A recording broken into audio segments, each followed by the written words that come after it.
Have you ever had seedlings looking great indoors but then mysteriously die when you plant them out? Well, you're not alone, and the good news is it's totally avoidable.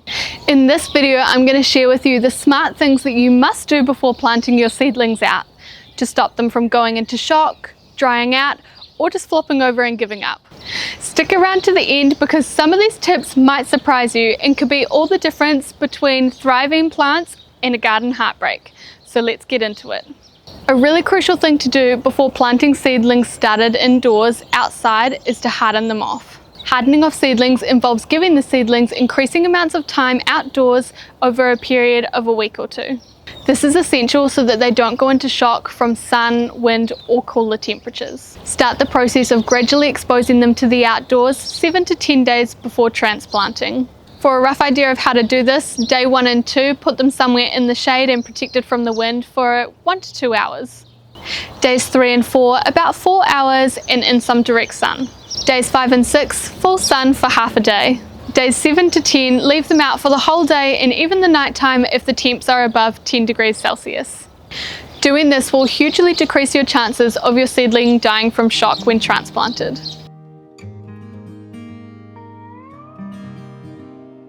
We all know that healthy soil makes healthy plants, and this is especially true when it comes to transplanting your seedlings. Ensuring your soil is well prepared for what you're going to be planting is crucial. Clear weeds and debris, loosen the soil if necessary, and add compost. If you're just starting out your garden or your soil is really poor, you could consider adding in an organic fertilizer or a balanced low release.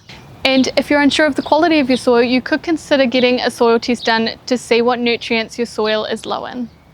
You can also get pH test strips for quite cheap to test your soil's pH levels. Things like blueberries like more acidic soil, whereas brassicas like more alkaline soil. Adding some wood ash to your soil can help bring the acidity down, making your soil more alkaline.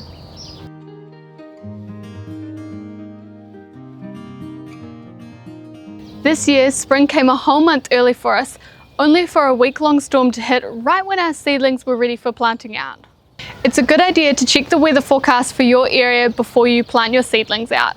If there's an expected cold front or frost, you may want to consider waiting another week before planting your seedlings out. Most warm season crops like peppers and tomatoes like a soil temp of about 15 to 21 degrees Celsius, that's 60 to 70 Fahrenheit. You can always use a soil thermometer if you're not sure. Watering thoroughly a few hours before planting plays a crucial role in helping your seedlings smoothly transition from pot to garden. Doing this will make the roots hydrated and the seedlings easier to remove. And watering after planting is just as important. Watering well at the base will eliminate air pockets and settle the soil. Planting seedlings at the right time is really important as well.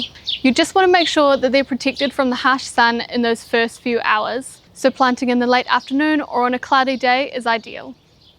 Now, planting at the correct depth in the soil matters. With most plants, you'll be able to plant them just the same depth as they were in the pot.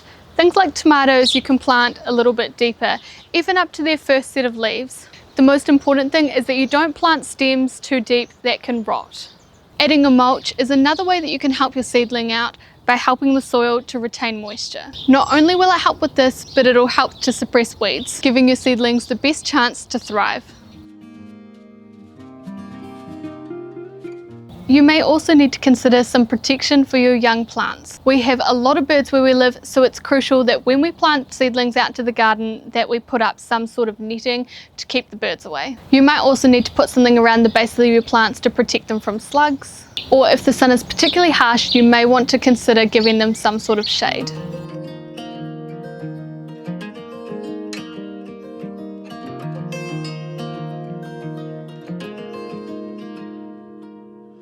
If you follow these steps, your seedlings will have the best chance at success when planted out in the garden.